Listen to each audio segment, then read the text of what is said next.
was trying to figure out where it was all at. It looked like this.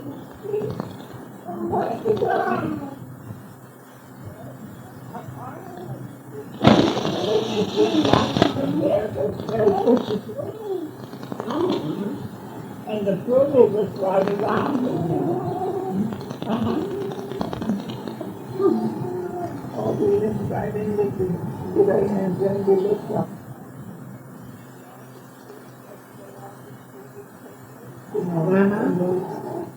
Main street in St. Louis, wasn't it? How long? Quite a long while. I was about 13 years old, I think, when they killed. And I was married to the still married to the father and mother retired. And his oldest. I didn't realize it was that big, you know. Oh yeah, I got pictures of it, but I didn't think any of it. Oh, she brought her tape recorder. She wanted to put on some more. You could remember when you were young. That's why she brought her tape recorder on. Oh. Well, you can ask me different questions. I can answer. There's lots more to it, you know, and I can remember my childhood so well. Is that right?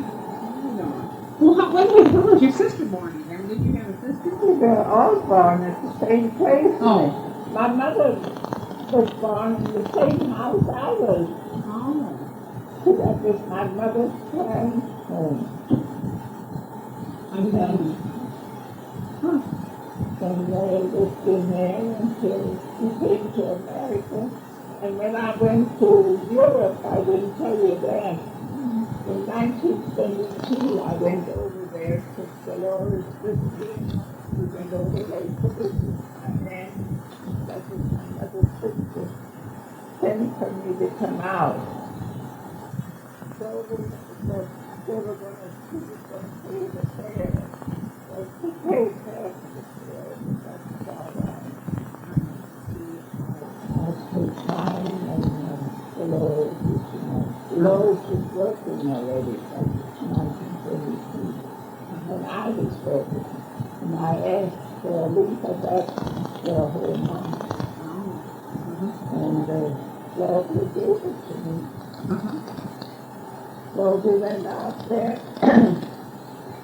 We went into the same store that my father runs. Is that right? Same house where I was born. We went there, we bought slippers to walk up the mountain, you know, regular shoes, you know, to climb the mountain. I guess I told you I was climbing, that we lived in the mountainous country. Oh yeah, I put on there. I know I did because I said the mountain was a part of the Swiss mountain. Oh yeah. We used to go up the mountain and down in the valley, and up the next mountain, down in the valley, and that's where we used to go, you know, and come back. And that was all grown with grapes. All those mountains had grapes grown. They made wine, you know, that wine was shipped all over the country, all over the world. Well-known French wine.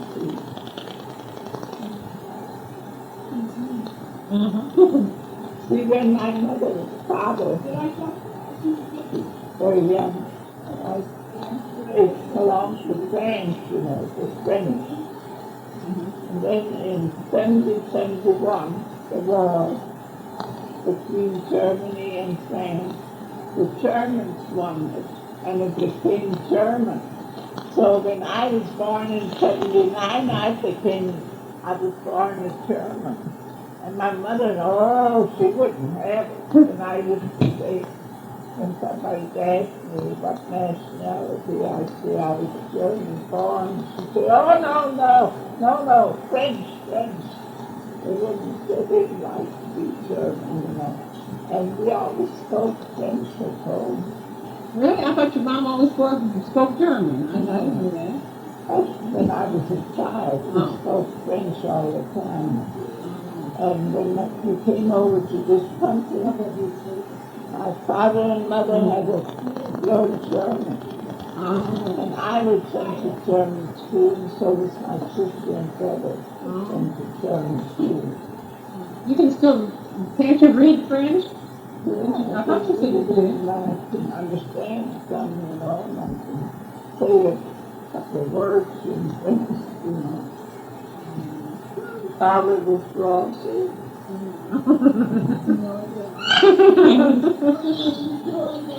Can you speak French? That's what it means. Father was Rossi. Are you speaking French? And merci, thank you. Was your mother actually German or French? Wasn't your mother? Wasn't she actually German? Her ancestors German, or were they French? No, all French. Oh, your mother was French. Father and mother, all French. I belong to France. I was shocked that the Burrus was down there. Yeah, Salem.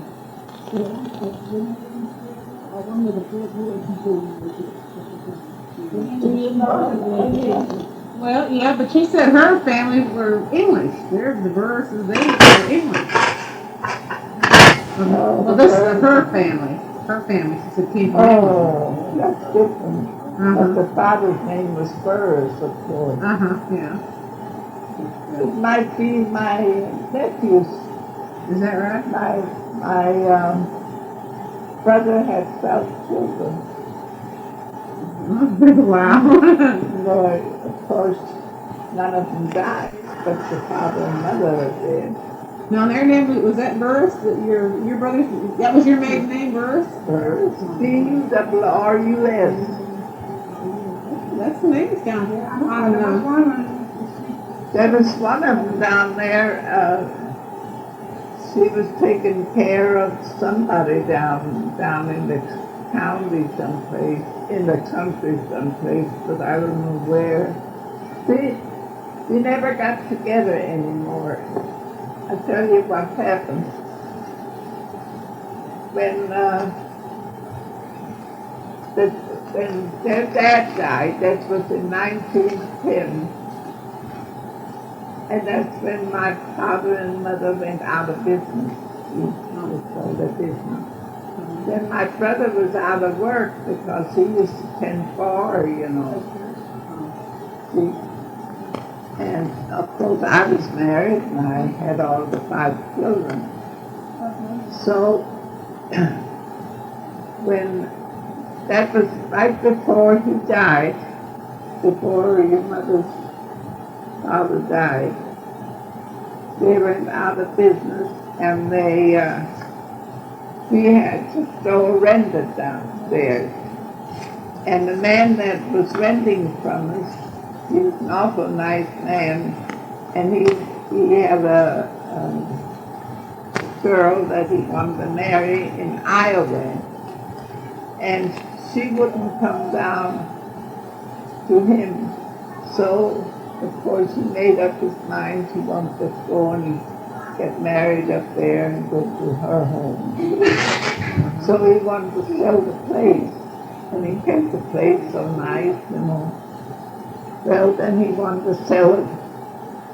And then my mother stepped in and says, why don't you let Gate have it? That was my brother's name, Gabriel. Called him Gate.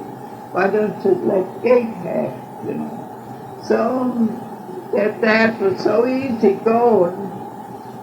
Might as well show him that your heart is in a good place, Give it to him, let him have it. Well, then he went in, all right. But he started to gamble, my brother did. He used to go up on that wine garden across the street there, Rice's wine garden.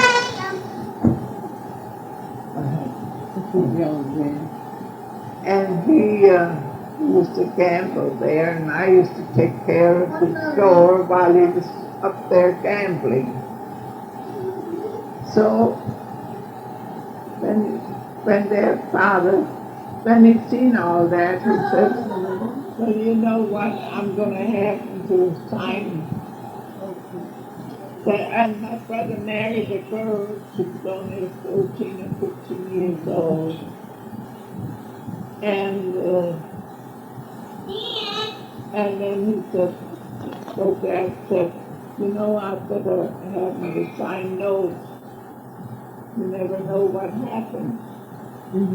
So they did. They signed notes to pay off, you know, for the groceries and all that. Well, my brother let everything run down, you know. He didn't have money to buy again, so he was gambling his money away, you know.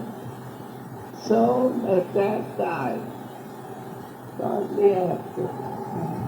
And there I was with the 5 children. And then when I seen everything was thrown out of the store, nothing coming in, no rent paid, we even gave them the rent for $10 a month. Just think of it. Didn't pay no rent or anything. So I went to him and I said, Gabe, I says, I've got to make a living now. I says, all the money I have saved, we paid for. That's what happened on top of it. I'm going ahead. My mother said to leave him at the store and she would pay it, you know. Well, they had a fight between the two, brother and my mother, you know, and she refused to pay it. And the man was ready to leave, and we didn't know what to do. So their dad went and got the money out of the bank and paid it. Left him at the store. That's what he got out of it. Well then, after your dad died right after, you know, I said, Dave, I have to make a living. I said, you got my money and I have to make a living for those 5 children. I said, now I tell you what I'll suggest. You can have we have groceries and pictures, you know. We have everything in there. Oh, it was a nice big store. We have even ice cream fountain in it, you know, and tables setting for dessert, for lunch, and all the things. It was a nice big store. Handled everything that was possible. And so I told him, I said, I have to make a living. How about me taking the grocery side and you take the butcher side? Well, he didn't give me no answer. And that was right after their dad died. I had to take care of I had to sign some papers out in Clayton that the property belonged to me. And you know how you will after somebody dies. I had to go out there and sign the papers. And when I come back, he was moved out. Never said that he was stolen or moved whatever he could take. Moved some stuff along, took my pan along and everything else was used, you know. There it was. And from that time on, I didn't know where he lived until one time there was an ad in the paper that somebody wanted to sell a piano accordion. An urban wanted to buy a piano accordion. And he went there and it was my brother's boy at the store. Hold on. That was years afterwards. Was your brother dead by that time, or was he still No, alive? he was still living. Oh, But I don't know, I didn't know what happened between the two, you know. He didn't buy it, I don't know what happened. Anyway, I didn't bother much about it. I was too busy tending to the children and my story, you know. Then all of once I got then years afterwards, all them years to raise 12 children. You might know how long that was. But I didn't hear from him at all. He didn't ask me, are you getting along with the family or what? Nothing at all. Never asked about it. Did your mother hear from him? Did your mother hear from him? Oh, she was mad at him. Oh. She died then in between, you know. That was my father died when Leonard was in the service. That was already, he was then 16 years old. 16 years after, happened. And then, here one day I got a telephone call. Said if I wouldn't come out there to see my brother was so sick. And I said, oh, yeah, I'll come out. I did go out. And he didn't know I was coming. I would think anyway when I stepped into the bedroom, he said, oh, he said, and you come to see me of all that I've written to you? That's the last answer he gave me. And then there was sick Patrick. And I went to the funeral and the priest was telling all about him. That there was a new church there, you know, and all the money he gave for that church. But he could never ask me how I was getting along. And you know what I thought? I guess that was my money. I guess so. They figured out the church. Care. Yeah. I said the Lord took good care of me and my children, and I didn't care. That's right. Yes. And then later on, she says to me, she says, now Marie, she says, I don't see why we should be so against one another for a little bit money. Your whole life savings. My whole life savings, and had 5 children to take care of. Well, how had he made money after he gave up the store? Did you know?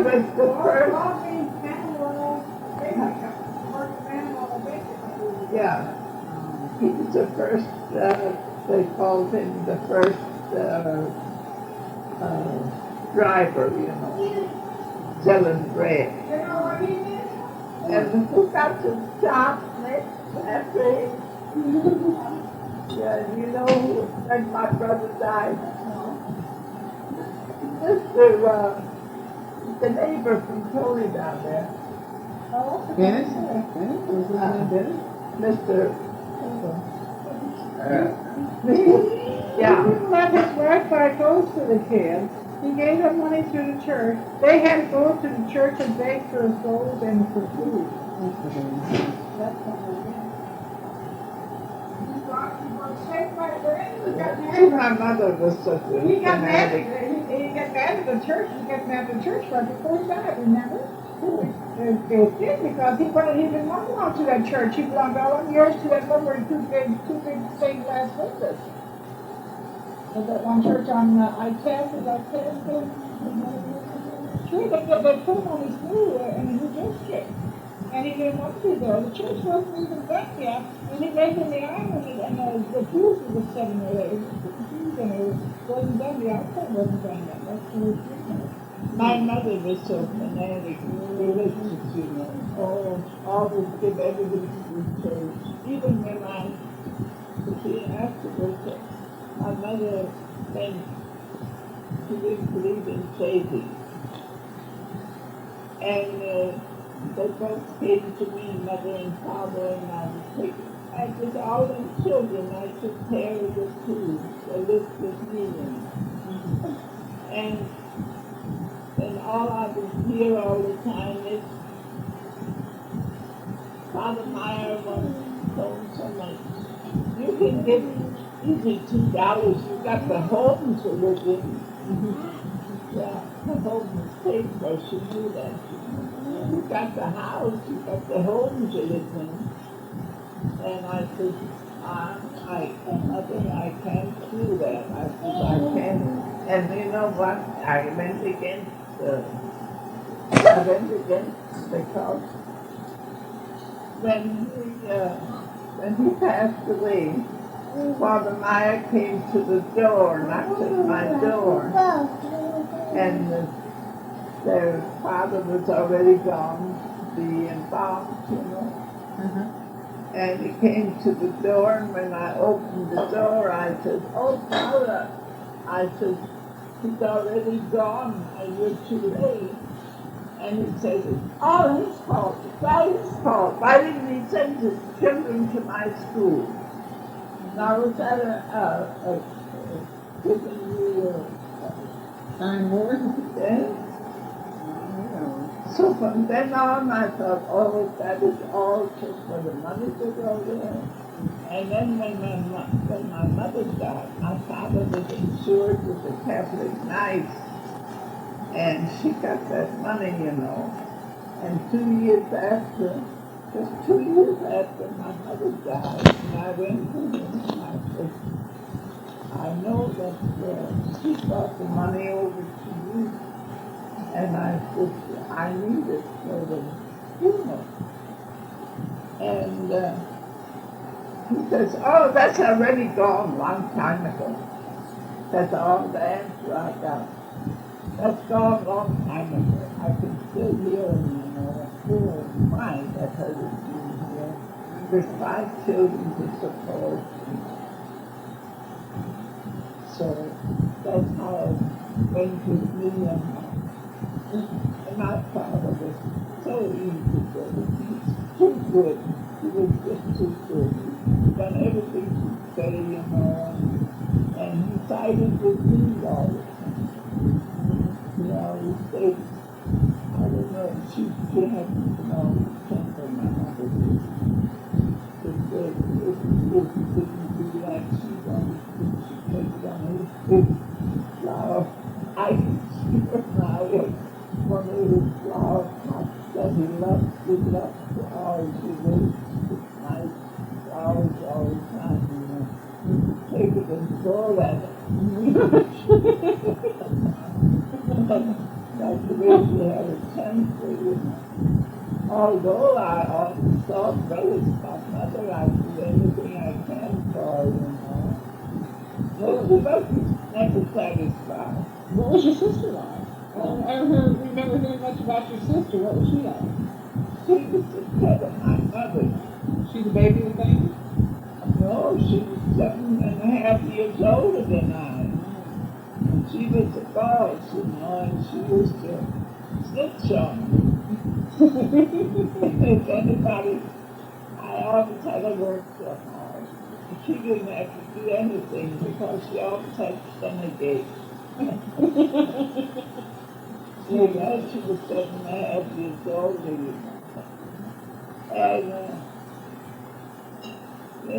And I had to serve the biggest table. I guess I wrote that to you. The biggest table there was, you know. Some 25 to 30 could sit on that table. And I used to have to, you know, wait on that table. If anyone talked real nice to me, you know, she'd go and snitch on me to my mother, and my mother would burn me out. Was somebody talking nice to you? Yeah. You know, if they smile or laugh or something like that, and they were all grown. With the old men, mostly I had the church on it, and I had the constable on it, and I had the next one that was to the church. They had an office right across the street, and they would always come over to eat over there. And I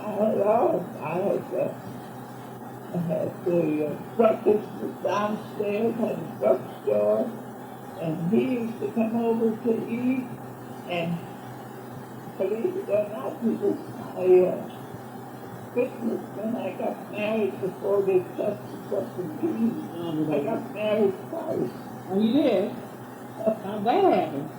Well, the first time I got married, Well, when I used to wait on that check, he used to say, I'm going to marry you one of these days with that cute little friend of yours. I'm going to marry you. And I used to think, oh, he will not, because my mother wouldn't allow that, and I had to be married in church. Well, it got so that I had a leave home. There was a cousin living across the street, and got her picture. Cousin living across the street, and she used to fight with me. She used to feel to love. I was stupid. I used to have to step on the floor, that that time they didn't have carpets in any of the rooms. They had to step on the fly. So my fingers used to burn the skin over here and during the lines that they used to step and look on my knees. And my father always sided with me. Well, when when she told me one couple of, she done that often, I should get out of here. I should get out. You know, a person talking in German. So I thought, well, I don't know what to do. And I asked my father when I had a chance, and my father wasn't allowed to talk to me, either. That he knew that he was siding with me. So we used to meet each other sometimes. My father a couple of times. And the first thing my father used to come and talk to me. And I asked him, what shall I do? I said, I can leave Papa. I said, and you can come. I'll let you know how I am and what I'm doing and everything. And he says, you just go. I want to tell you that long time ago. You just leave. Because no other one could stand what you standing and what you doing, and showing me that. And so I went over to my cousin. And then my mother had 4 hired girls all the time. There were 4 hired girls to work in the kitchen and that. And I had to work in the kitchen too, besides prepping and waiting on the table. I had to do washing down in the basement. We could put that little gas light that would come out without any burner or anything on, just popping out, like on the stove when a gas light. It's a wonder I didn't get blind. It would be pitch dark down the basement. And I used to wash, and I had to iron. Oh, I had to just work everything. And then my sister was always a pet, So anyway, it went on like that, and I left home. And the first thing the same judge that said he was going to marry me, he got married me. And he come to one of the girls that used to work for my mother. She fell out with my mother, and I used to go to school. She married a man by the name of Huff. He was iron work and mold with her. Yeah. Anyway, they made all kinds of things out of iron, iron work. And so I got married in her front room, and the brothers downstairs across the street was my witness. How that happened together, And that's where I got married the first month. And then that was I guess it was in March or so. It was early in the spring. Anyway, I had the marriage license and the date. And then when I talked to my father, he was to meet, like I said, we'd meet at certain places, and he'd come in not far from his home because my mother would want to know where he was at, too, and he couldn't tell. So I used to walk down to where I could meet him. And then I told my father all about it, and he said, that's no reason, because you know how your mother is. You better get married in the church, you know how she is. Like you tell on her.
Oh, then I decided I was going to send out the store if I could make a sale because it was getting kind of hard. I was skin and bone, couldn't eat, didn't have time even to eat.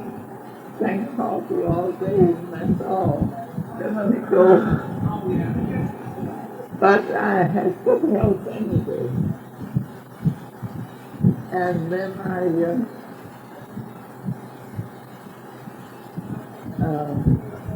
I thought, well, I'll try to sell the place. So I had right away somebody to buy it, and it was somebody from Texas, Missouri. One was a grocery man, and the other was a butcher. See, they were brother-in-laws, and they had each one had 2 children. So they come and bought me out, bought the groceries and that, the stock, bought my stock. Not the shelves or the counters on there, and all this stayed in my place. So I had only room enough for one family to live in, and the house next door was vacant, and so the other one would rent the rooms next door to live in. So I had a scoundrel of a real estate man, and he was glad to rent it to him, lease it to him. They wanted to lease. I gave a lease for the store, and he wanted the lease for them. Providing if I signed for the lease and pay the first money for the lease, you know. So I did. I gave him the money, and I didn't get the receipt. He says he'll send me the receipt.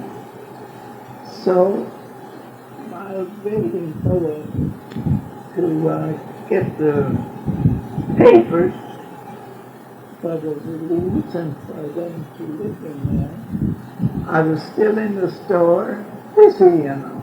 And when I was so busy, why he sent an agent there, horse and buggy, from there, and he laid down, while I was busy waiting on a customer, he laid down 2 receipts for me to sign. And I signed them, it was all big receipt on top, you know, but I didn't read the whole thing, you see. And when he left, he took the 2 receipts away, and I was going after him. I said, well, I'm not entitled to one of those receipts. And he said, oh, if you want them, you can have it. And he gave me one of the receipts. And that was just a few weeks before Christmas. So then I was reading, and I couldn't understand it. It said, I paid down on that house next door. So I made my pay down. That was the first payment on the house next door to buy. And I was reading. I couldn't understand why I could buy that house. So I called them up and I told them, I said, there must be a mistake in the receipt I got. I said, and then he said, oh, we mean it well with you. You look at the rent, you think, oh, I was looking rented up. It's rented now and all this and that, you know. And I said, I can buy a new house now, not with my family and support the children. No, I can't do it. So, the day before Christmas, that agent came to me again and he said, well, it's time now for you to pay up or else. And I said, I haven't got anything to pay up. He said, if you don't close the deal, because I'll sue you for everything you got. And the children were all standing around me, and I said, you wouldn't do that to these little children. Earning here, you know. My son, he was only 2 years old, and the oldest was 8. 5 children. And I said, you wouldn't do that. Why, he says, you signed it. So I didn't know what in the world to do. I couldn't sleep, I couldn't eat, I couldn't tell anybody anything. I couldn't was too small. So there where the Lord came in again and he helped me out. The next day, a good friend of my husband's forefathers came. But the next day was Christmas. And he said, you know, I just came to see how we were getting along. I wanted to hope you're having a nice Christmas, you know. And I told him what happened. I showed him the paper, the receipt. And he was reading it. And he happened to be a man that was, he was something in the city hall, you know, was high up, you know, in the city hall or something. I don't know what they called them at that time, you know. Anyway,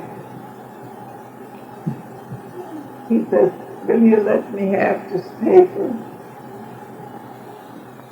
I said, he says, I'll take care of it for you. So he took it to a lawyer, and I didn't even have to appear before the court. I was thrown out of court for mishandling a widow, you know, of, trying to do me, you know, for what I had got from my home. And instead of me losing my home, that guy lost everything he had for swindling. Yeah, he swindled so many people that he was arrested and put in jail. So that's the way the law took care of me. Was your husband German or French? Was your husband German or French? Really? Was your He's husband German. He's from northern part of Germany, but he could speak 4 languages. That's about the trip she took when you went to a Grand Aunt. Tell her about the when you went to a Grand Aunt. The 2 aunts that were in France, the 2 were sisters. Yeah. Tell her about that. She got to know about that. Oh, but my mother had 2 sisters, and they went in the convent, you know. And I don't know, that I didn't get straightened out. I wish I would have asked her about it, how they got out.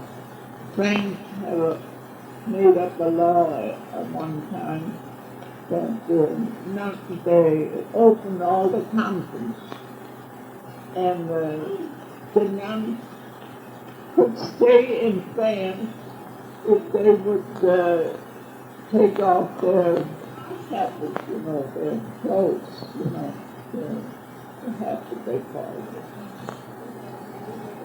So they both wanted to stay in France because they were raised up French, you know.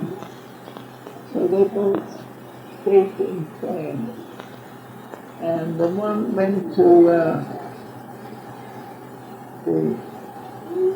the oldest of the sisters sent for me to come out there, you know, to see it, to visit her, and she wanted to pay my way to visit her, you know. So I went out and took my oldest daughter with me, Dolores, and she was then only about 16 when I went out there. That was in 1922.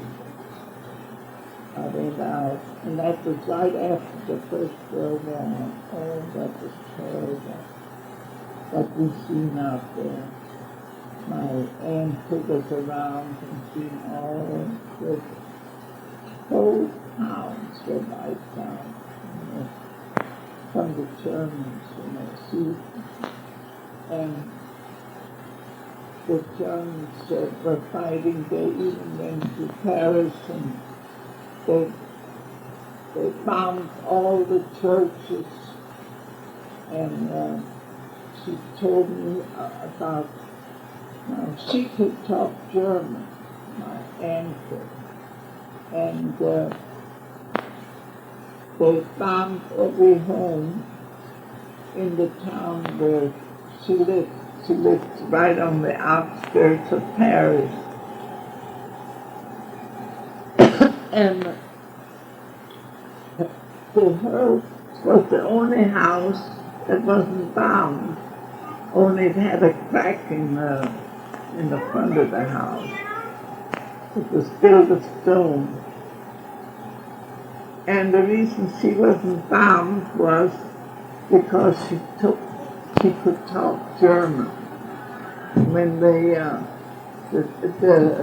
notice was still on the house from the German government, it says, this house must, it was in German, you know, I could read it, and it says, this house shall not be molested by the order of the German Reich,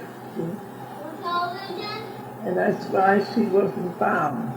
But she used to go with other that time the Zeppelins, that was an airplane they called Zeppelin.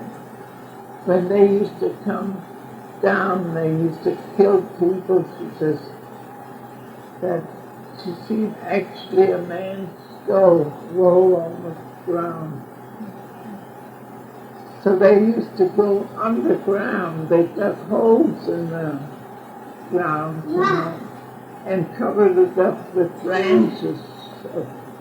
And they, whenever somebody said, the Zeppelins are coming, people rushed into that hole, They had maybe a pillar with them made out of I don't know what she said it was made out of.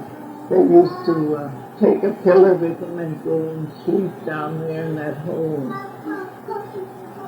Oh, that was terrible. I've seen even,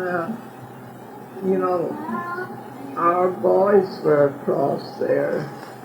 And I don't know whether you've seen those locomotive trains,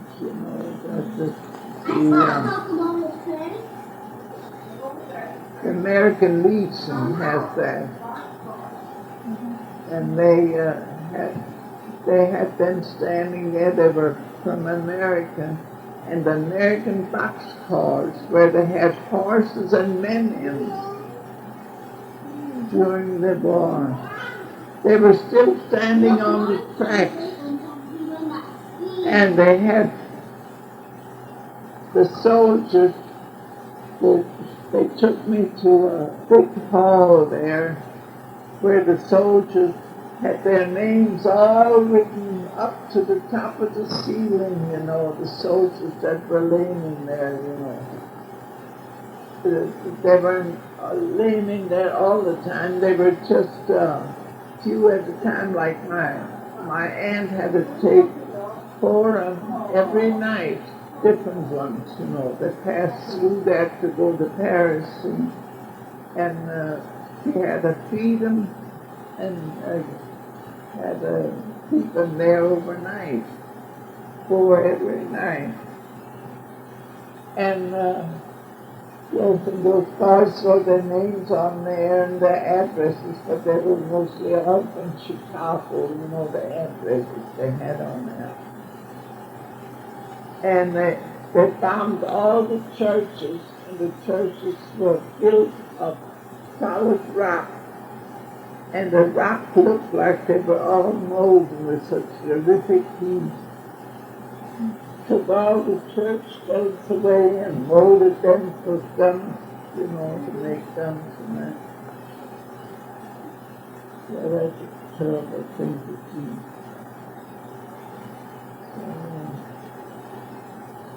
And my other aunt lived near the Belgian border, and when the Germans came through Belgium, they came through Belgium to go into France. And she died from the Union Revolution and the terrible things they did to the priest and to her. They put her on a platform and made fun of him and spit at him and all that stuff. And she died from that terrible humiliation. How old was she? Well, you see, the oldest was 80 years old, the one I visited, and she was the next one, and then my mother was the youngest. So I just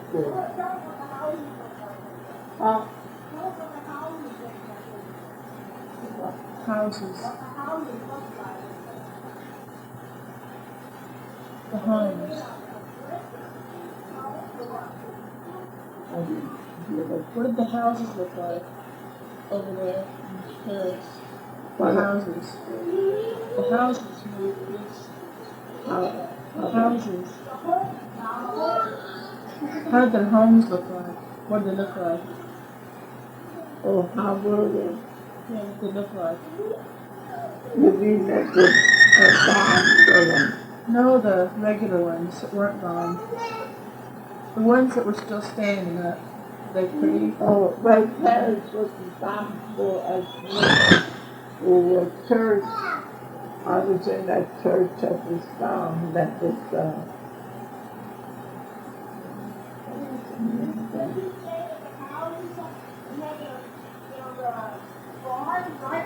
Attached onto the house.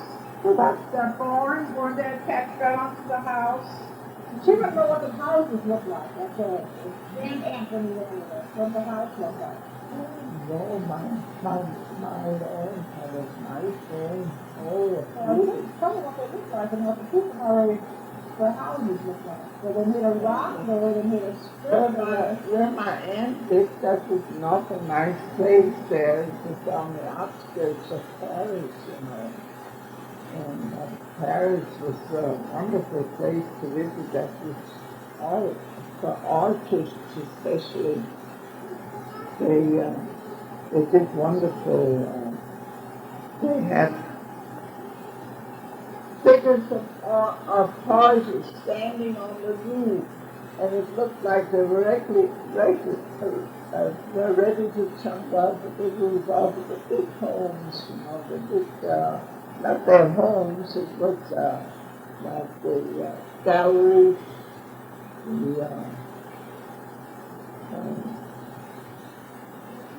all different government homes, government houses, you know. What? The city hall. To be in the city hall. Oh, yes. Oh, yes. They had everything there back there. Beautiful. All big buildings.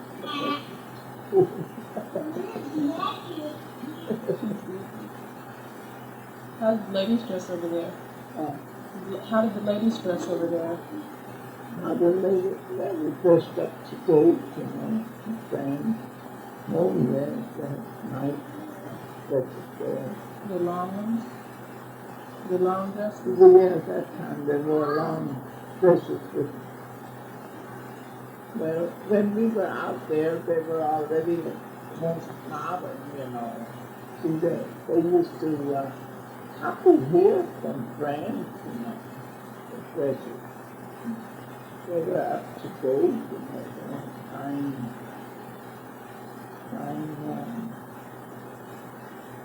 dressmakers and all that. Oh, yeah, France was beautiful. Paris was beautiful too. We went up the hill. There's a church, there's a big hill in the middle of France, up Paris. A big hill. And on that hill is a big Catholic church. And it was called St. Louis. And they had a statue standing in, that was supposed, I guess, to be put on top of the church. I don't know what it was. Anyway, the statue of the horse was standing there, and St. Louis, that was the same, he was sitting on the horse. Natural size, you might know how big. We went up the hill, and the man, to my aunt sent us a man around, guides to show us different things, you know, to take us to different places.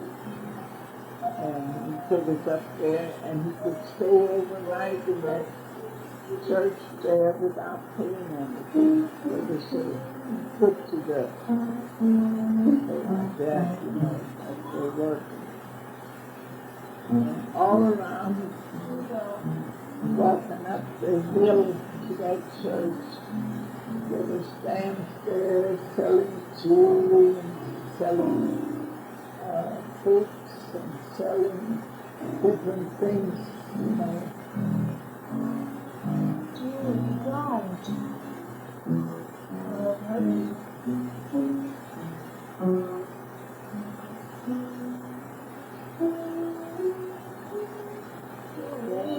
a nice trip I had. I was after the church so long.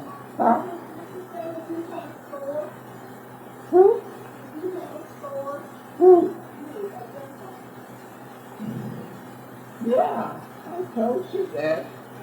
I think I wrote that to you too. That was in that. But I've been out to visit him, and I've been out to visit him. I was in the same store that my father had.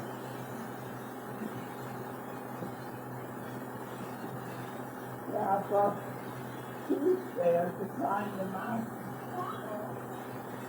And on one of the mountains, well, on all the mountains, they had chapels, little chapels, you know, and the people would lay food there. So whoever walked around the mountain there and maybe get lost or so, they find the food there to eat. And my grandma had a piece, a flower piece that was that big. That was my aunt's mother, you know. She's my grandma. She donated that to that one chapel.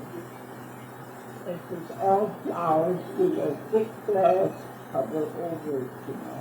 And that's my aunt recognized that this thing that's been there for so many years and was still there, standing on one of the altars in that chapel.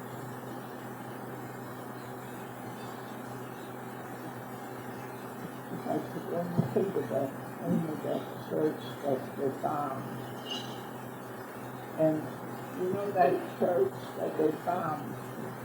They don't know the name of it. It's kind of think right now. Where's The that? name of it Where was that? is in Paris. And that's where they have, in the middle of the church, all the way to the length of the church, they have a glass page, and they have the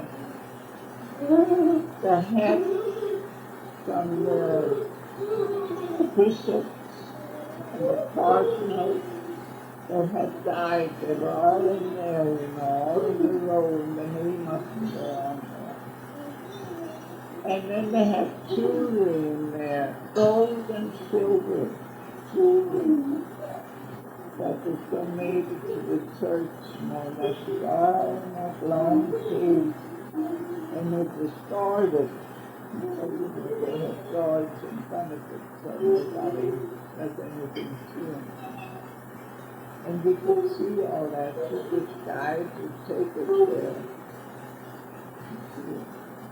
That's from that name of that church now. It's down there. That's on the farm? That was the one that was found. Does any of it saved? But, Does any of it jewelry and stuff saved? yeah, that was saved. They didn't do much to it. They found, but not so bad, you know. But much. It's a big, one of the biggest churches. They have so many different altars, you know. It's still there today? It's good. Is it still there today? It's good there today. Sounds good.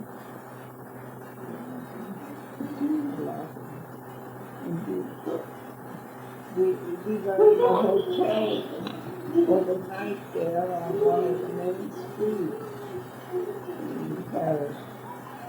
And in the morning they brought us breakfast to bed. Oh, we were very cute.